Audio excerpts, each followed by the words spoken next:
Baik.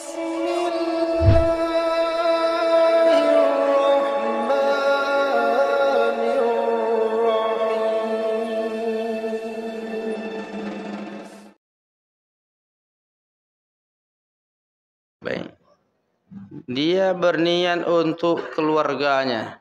Apakah keluarganya juga tidak potong kuku? Iyalah, kasih tahu. Kasih tahu. Kali ini kita tak bisa satu orang satu kambing. Kita bisanya satu hari ini cuma satu ekor kambing untuk semua kita. Jadi anak-anak ayah, bapak katanya. Untuk mulai tanggal 1 sampai menetes darah hewan kurban itu nanti baru boleh motong kuku. Tinggal kasih tahu aja. Ngambil kebaikan. Jadi kita menahan diri. Cuma sayangnya udah masuk tanggal 1 terlupa motong kuku. Itu masalah. Pas tengok udah panjang kuku. Jadi bagusnya kemarin ini pas kemarin supaya nanti tak terlalu panjang dia. Jadi seperti itulah. Dan andai dipotong juga, itu ulama beda pendapat lagi.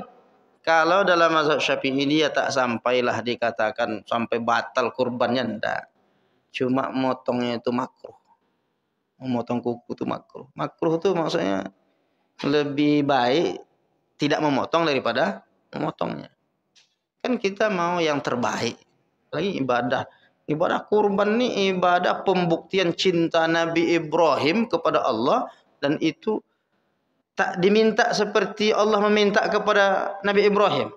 Nabi Ibrahim dia sekian lama dia menunggu anak, dimohon kepada sampai 80 tahun baru dianugerahkan anak. Baru jumpa suruh tinggalkan pula. 12 tahun dia tinggalkan. Di umur anaknya 12 tahun baru jumpa suruh sembelih pula. Coba yang sekali bermimpi, tolong lagi Allah, ulang sekali lagi. Kalau betul-betul ini perintah dari engkau, tolong sekali lagi ya Allah. Mimpilah 2 kali. Belum yakin juga, tolong sekali lagi. Sampai 3 kali.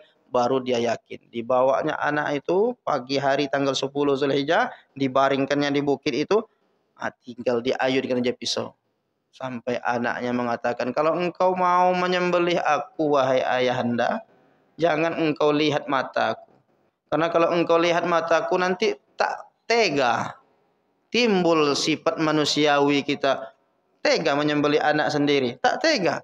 Kalau begitu engkau palingkan aja wajah engkau ayunkan pisau. Makanya dia sudah kuat akan melaksanakan perintah Allah. Ya Allah saksikan. Dia sembelihlah. Tapi kata Allah, fadainahu bidzibhin azim. Kami ganti dengan sembelihan yang besar. Tapi Nabi Ibrahim sudah lulus ujian untuk membuktikan ia tak cinta dia kepada Allah Ta'ala. Nah iman kita, Allah tahu iman kita tak sekelas Nabi Ibrahim. Kita tak diminta untuk menyembelih anak kita. Jadi Bapak Ibu kalau mimpi nanti malam menyembelih anak, jangan disembelih anak. Itu untuk Nabi aja itu. Seperti itulah. Itu Pak ya, baik terkait tentang tadi. Silakan Pak.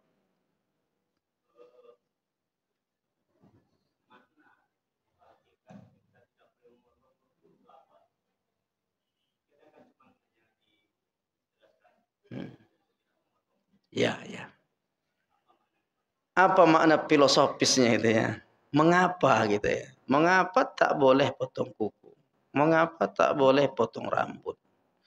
Itu kalau kita mau mau kita kiaskan kepada orang melaksanakan ihram. Ya kan? Kalau orang ihram itu ada enggak larangannya, Pak? Tidak boleh motong kuku, tidak boleh motong rambut, mencabut bulu badan, tidak boleh memotong dahan, tidak boleh berburu, tak boleh pakai parfum. Banyak larangannya. Kalau ihram larangannya banyak. Tapi kurban cuma 2 saja cuma. Tapi bahagian dari sebagaimana orang berihram ada larangannya, begitu juga lah. Jadi agama ini kan prinsip ajarannya itu larangan, perintah. Tapi ada yang kadang-kadang larangan itu bisa dipahami sebabnya mengapa. Makna filosofisnya. Tapi ada yang memang setiap ibadah itu ada juga yang tak perlu dicari apa sebabnya. tetapi dia qulu sami'na wa ata'na. Sama dengan pertanyaan orang, mengapa sholat subuh 2 rakaat? Iya, gitu. Mengapa sholat zuhur 4 rakaat? Mengapa sholat maghrib 3 rakaat? Itu jawaban yang paling pas. Itu sudah tauqifi. Tauqifi itu sudah dari sononya atau bahasanya. Sudah ditetapkan oleh Allah begitu, sami'na wa ata'na. Walaupun ada orang berpikir mencoba-coba cari alasan. Mengapa sholat subuh itu 2 rakaat? Karena kita masih ngantuk, jadi dikasih waktu ringan 2 rakaat aja. Itu kan alasan-alasan logika manusia yang kadang-kadang bisa saja hanya sekedar analisa, tetapi itu tidak jawaban yang sebenarnya. Nah, sama dengan makna filosofis, mengapa harus potong kuku? Sebagaimana tak boleh potong kuku. Sebagaimana juga ditanyakan waktu ihram. Mengapa tak boleh? Itulah inti dari ajaran Islam. Ada larangan, ada perintah. Ada basyiron, ada nadhiron. Nah, boleh jadi ada yang menjawab. Sama dengan gini Pak. Ini saya analogi dulu. Ada orang bertanya gini. Mengapa sholat zuhur itu disirkan? Iya kan? Sama asar. Kan 5 waktu. Mengapa sholat maghrib, isya, subuh dijaharkan? Itu akan banyak analisa nanti itu. Banyak analisa. Di antaranya analisa. Tapi saya sampai sekarang saya belum yakin itu jawaban. Bahkan di kitab-kitab belum jumpa. Alasannya katanya dulu waktu perang. Itu siang itu kan kalau dikuatkan suaranya nanti ketahuan oleh musuh. Maka pelankan. Itu waktu menerima wahyu itu kan belum ada perintah untuk berperang itu. Jadi apakah pas Nabi menerima wahyu 5 waktu itu memang sejak awal Nabi sudah semuanya dijaharkan? Enggak ada riwayat. Yang jelas riwayat setelah Nabi mendapat salat 5 waktu, turun dia, shalla fa shalla, shalla fa shalla, shalla fa shalla, shalla fa shalla, shalla fa shalla. Jibril salat, kemudian Nabi pun mempraktekkannya. Jibril memberitahu ini salat zuhur ini begini. Dan sayangnya memang Nabi tak nanya waktu itu. Ini zuhur ini ngapa dipelankan suaranya Jibril? Nabi aja sami'na wa ata'na. Nah, oleh karena itu kita pun sami'na wa ata'na. Nah, dalam bab ini persis miripnya seperti itu. Ini disyariatkan tidak potong kuku, tidak potong rambut. Tetapi ada jawabannya sebetulnya, Pak. Kalau kita berpendapat tadi dari pendapat yang mengatakan itu bukan kuku kita, bukan rambut kita, tetapi hewan itu alasannya karena bulu kambing dan kukunya akan bersaksi nanti di hari kiamat. Makanya tak boleh dipotong. Itu alasannya tuh. Nampaknya kuat lagi pendapat yang binatang nih yang tak boleh dipotong gitu. Karena ada alasannya. Tapi kalau kita nih gimana? Maka jawabannya itu sudah merupakan syariatnya. Jadi kalau sudah dilarang, ada yang memang pertanyaan bisa dijawab. Tapi ada yang seperti sholat, mengapa cuma 5 waktu? Itu sebetulnya sudah ada jawabannya. Mengapa disirkan, jaharkan, tauqifi?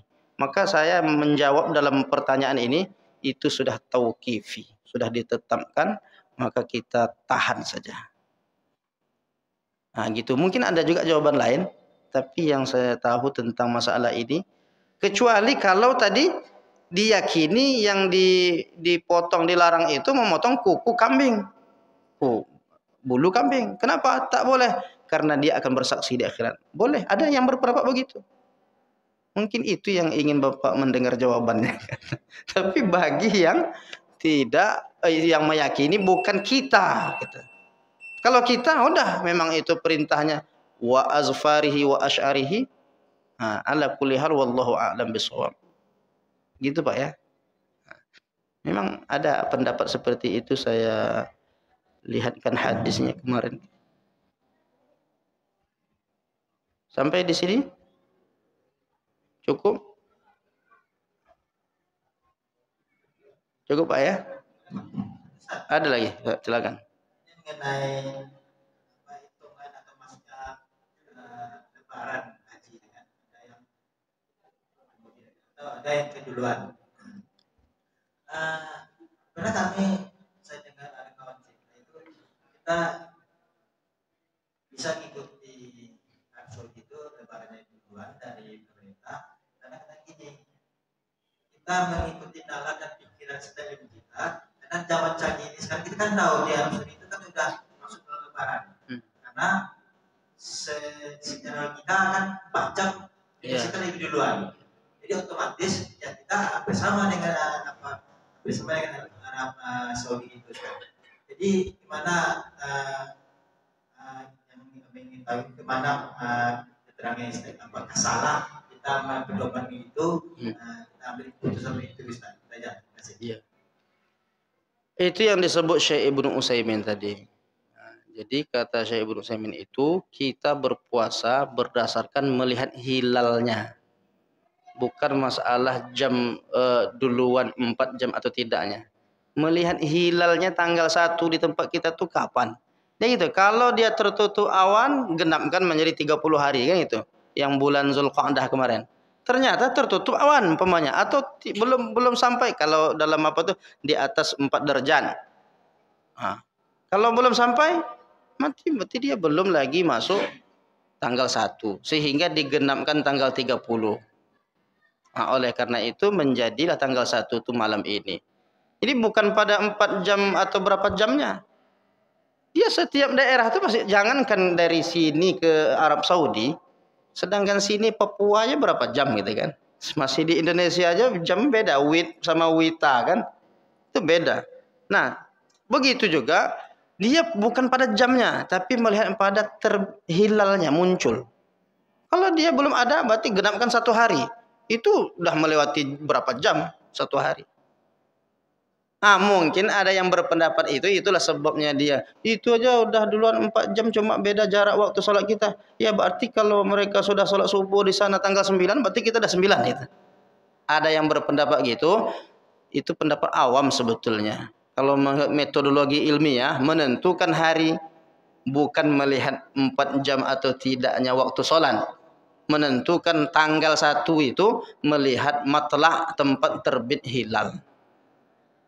Tetapi ala kulli hal itu juga sebahagian jawaban bagi orang yang memilih untuk melakukan puasanya sehingga diyakini bahwa hari ini sudah tanggal 9 dan tetap dihargai itu pendapat.